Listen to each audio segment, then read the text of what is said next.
What's going on YouTube? Jonathan here, and today I wanted to take a look at a new game, a game of Risk. Now this is something that I have played quite a bit growing up, and so many of you I'm sure have played it or at least heard of it if you're watching this video. So let's jump right in. How do you play Risk? What strategy should you employ? Well, the key to Risk, there are two important components. The first one is to get more armies. The more armies you can get, the stronger you'll be, the easier it will be to succeed. The other piece is to effectively deploy your armies. That is the part that gives people a lot more trouble. Now, when it comes to getting armies, let's handle the easier piece first. When it comes to getting armies, you get armies two or three ways, rather. First, by having territories. You get one army for every 3 territories that you control, rounded down. Minimum of 3. So if you have 6 territories, you'll still get 3 armies on your turn, even though technically by math you'd get less than that. So you're always going to get at least 3 armies on your turn, but you can get more depending on how many territories you have. The second way is by trading in cards. Now, as long as you take at least one territory on your turn, you will get a card at the end of it. At the beginning of your next turn, you can potentially trade in your cards for additional armies. Now, your cards are going to have either infantrymen, artillery, or cavalry on them. You can either turn in 3 of a kind, so 3 infantry, or 3 cavalry, or 3 artillery, or you can turn in 1 of each if you have, a good variety there. Now, depending on what rule set you're playing with, the number of armies you get for turning in cards either increases every time you turn them in, which means you'll want to be paying attention to what card sets other people might be turning in, because if someone turns their set in right before you, then you'll get even more armies when you turn yours in. And the opposite would then be true if you're facing off against one of your power rivals and you turn in your cards, and just keep in mind they may be able to turn in their cards at the start of their next turn and get even more armies, so just something to keep in mind. The other variant with cards is the number of armies corresponds with what types of cards you're turning in. So 3 infantry are worth, I believe, 4, 3 cavalry are 6, 3 artillery are 8, and 1 of each is 10. That way you don't have these huge swings of armies, back and forth. Somebody's down to 1 territory, but they turned in cards and now they get 60 armies or something crazy like that. I prefer to play where you have set values depending on what you turn in, because I played a number of games that it just gets ridiculous. The winner basically ends up being the person with the best timing at the end of the game turning in their cards. And because you get so many armies, it really overrides all but the most rudimentary strategies. So that's the second way to get armies. The third way, and the way that you really should spend most of your focus on, is by obtaining continents. Now, there are 6 continents on the board, and if you control all of one of them, or all of multiple, you get additional armies, and the continents are conveniently color-coded. So if you control all of Africa, you get 3 extra armies every turn. Australia's 2, South America's 2, North America, Europe are both worth 5, and Asia, which is a beast to take over, but if you manage to pull it off, you get 7 armies for that. Now, some people, especially inexperienced players, will go after Asia because it is the biggest, the biggest jackpot there. I do not recommend that. What I would recommend doing is, you're going to want to look, of course, at these continents, but you also have to consider, well, if I control the continent or I'm about to control it, the other players are likely to try and stop me, and all they have to do is take 1 territory away. So this gets into the optimal deployment of your armies. how many spaces do you have to defend? Because you have to leave one army on every single territory you control. But aside from that, you want to concentrate your forces as best as you can. Now, Australia is really optimal for this because there is only one direction people can attack you from, Siam. And so if you have one army on each of these territories and concentrate everything else right here in Indonesia, you really can have a very powerful force there.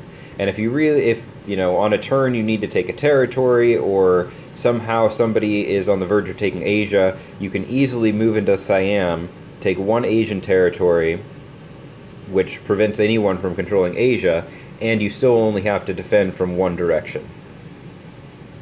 When it comes to Africa, now Africa has to be defended from 3 places, which isn't too bad. Australia is 1, you get 2 armies. Africa is 2 places, or I'm sorry, 3 places, but you also get 3 armies. So really the optimal continent to take is Australia. The only trouble with that is the only place to go then is in Asia. So then that's where you really have to be strategic in how you move and make sure as you expand gradually you're not leaving yourself open. Africa has 3 places it has to defend from.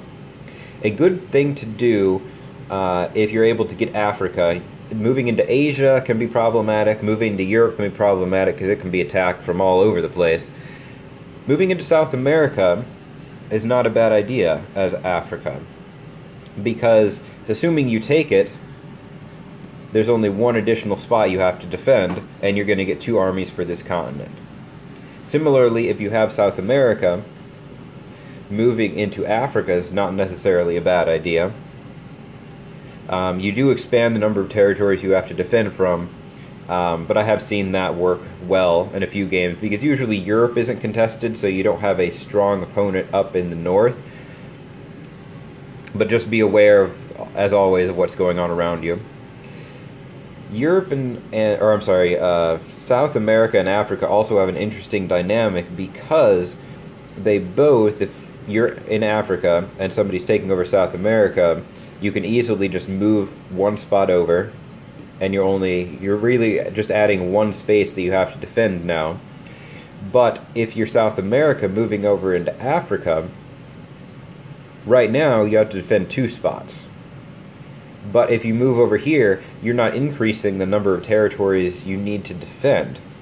So it can sometimes be to your advantage, especially if somebody's trying to take over Africa. You don't want a strong rival next to you of just moving over, taking North Africa. So now they can't take it without bumping into your super strong force you've got here, and you've not increased the number of territories you have to defend, which means your force concentration still remains the same. Now, North America is another territory, or another continent that is often worth taking. In fact, if you can take North America, that is probably the optimal thing to get early in game. Because like Africa, you only have to defend from 3 spaces, but you get 5 armies for this. It is a little bit more difficult to take because it has more territories, so you always want to keep that in mind. And if you have a opponent going after South America, it can sometimes be to your advantage to work out some sort of an agreement, because especially early in game, they are going to be stronger. They haven't had to spread their forces as much taking territories, and they are going to be very nervous about a powerful neighbor to the north, who after a few turns of getting five armies per turn versus their 2, can start sweeping down here. So if you can make an agreement with the player controlling South America, some sort of an understanding along here that you won't attack them and they won't attack you, that is huge, because that means you only have to defend from 2 territories and you get 5 armies per turn, which is that is an amazing trade-off.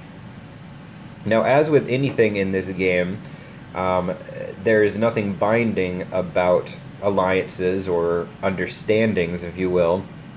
So So you always want to be aware of what the South American player could do on a turn. How many armies can they lay, and if they decide now is the turn to backstab you and they put them all here, what are you going to do? How are you going to defend yourself?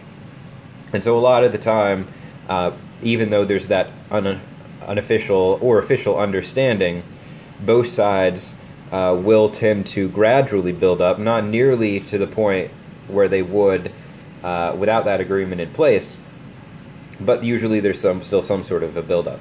Now, as North America, you're in an excellent position because you could, if somebody's going after Europe, you could move into Iceland. You're not increasing the number of spaces you have to defend up here. You're just moving one over. You could move from Alaska over to Kamchatka if it looks like somebody is making a play for Asia. You can do that. Again, you're not increasing the number of places you have to defend, aside from the one army you have to leave behind. And now, assuming you are sufficiently strong, Asia is out of play. So now you've knocked two continents completely out of contention for anybody else. And then with South America, if you either don't have an agreement there, or the agreement's expired, or you just decided that it's time to break it, you can move into Venezuela. Again, you're not increasing the number of territories you have to defend from. And now you've knocked South America out of contention, preventing your opponents from getting control of those territories. Now, typically, the next best place to go after getting North America is to secure South America and then take North Africa. Because, again, you're only proceeding down one path. You move over here, you're not having to defend from any more territories.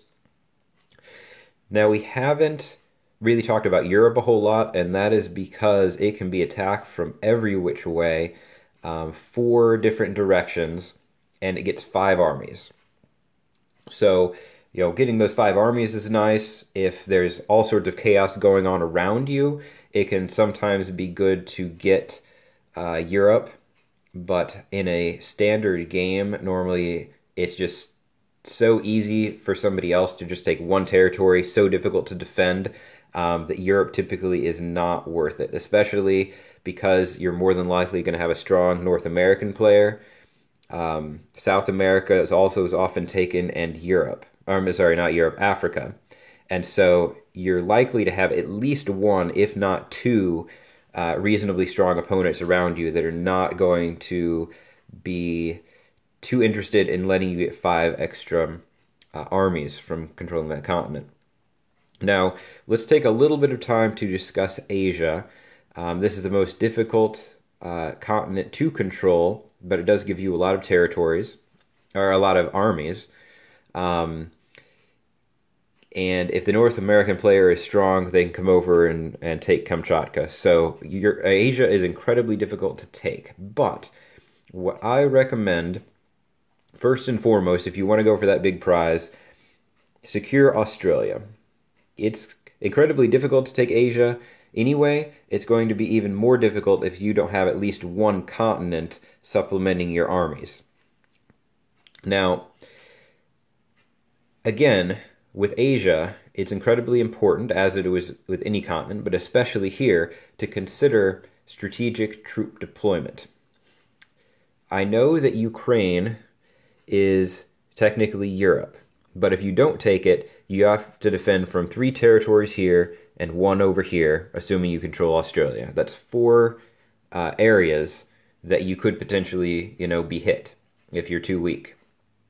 And those are areas your opponents are going to exploit, because nobody wants a rival to get 7 armies per turn from Asia. If they can stop you, they will, if they're paying any kind of attention to anything. So I recommend, if you're going for Asia, is to take Ukraine. Yes, it's an extra territory, but it means on this front you only have to defend from 2 territories instead of 3. And that's definitely worth it. You take Australia to get those supplemental armies, and also so you don't have to defend from down here. So again, we've reduced the number of possible weak fronts by 1. And then you've got Kamchatka up here. Now Kamchatka, there's no way we can reduce that. This has to be a border. But something you can do, especially if the North American player is having difficulty, or if you can just overpower them, they are your primary threat. And so if you, opposite of what we talked about when we were looking at North America, if you move over here and take Alaska, now you've knocked this out of contention for them. They can't get their 5 armies every turn. You've substantially weakened your rival, and you haven't increased the number of territories you have to defend. So that's really the ideal situation, because at that point, you've taken Asia, you've taken Australia, you've taken Ukraine, so Europe's out of contention. You've taken Alaska, so North America's out of contention. South America is too far away. Your biggest rival is going to be Africa. That will get 3 armies every turn for controlling it, and which is less than half the armies you'll get just from your continents, and you'll be getting several more armies from your territories as well than they'll be getting. So you should be able to hold them off, and then every turn you can either pick off a territory in Europe, either take it and move all your armies back. That's typically what I would do until you're ready for a major push. Or you could try and trade territories in Africa. Typically, the African player is going to be fairly heavily built up, so that probably isn't going to be your best bet. But you can just take territories in Europe and then pull everything back to your strategic defensive line, keep getting cards, and just build up until you're ready to go. So that's what I would do if I were trying to take Asia. That is actually the strategy that I typically employ if the starting setup is conducive to that.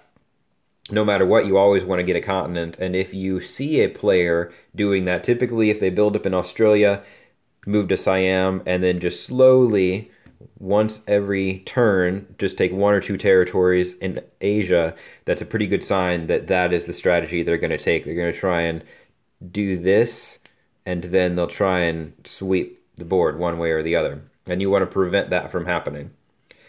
The other thing to consider when it comes to Risk, just in general, it's something my friends and I say, Risk is a game about getting other people to do your dirty work. What does that mean? So if you see another country or another player starting to build up, whether it's over here in Asia or, oh, they've got North America and they're about to move into South America, or maybe they already did, they're going to get a lot of armies. You don't want that. The other players don't want that. The issue is that typically the player who is expanding is still fairly strong. It's not like you can just sweep in there and knock them out. So it's going to take some force to knock them down. And whoever does that, unless they just run the table, is often in a weaker position, even if just temporarily. Nobody wants to be in a weaker position. So a lot of the time it's about, oh yeah, this person's strong, somebody should do something about that, and convincing another player to take the bullet for you, so to speak. And oftentimes, if no player does it, then the player who was the strongest, who would have been the target of it, does get too strong and ends up winning the game. But the player who is convinced to take the bullet and do it is sometimes backstabbed, because they're weaker for it, and then another player comes in and does all sorts of damage to them. So that is something you also want to keep in mind. If somebody is very actively trying to get you to do something, whether it's attack another player or to not attack something, and they aren't offering you something of equal value in return, be very suspicious of that. Because that does tend to happen often in this game. Again, just trying to get other people to do your dirty work for you. So those are just things I would keep in mind when playing Risk, just some ideas that you might pursue. You might try your hand at getting other people to do your dirty work, because when you can do that, that puts you in a very strong position. So I hope you enjoyed this video. If you did, give it a thumbs up. And if you have any questions or comments or some strategies that you pursue when playing this game of Risk, please leave them in the comments. Hope you enjoyed this video.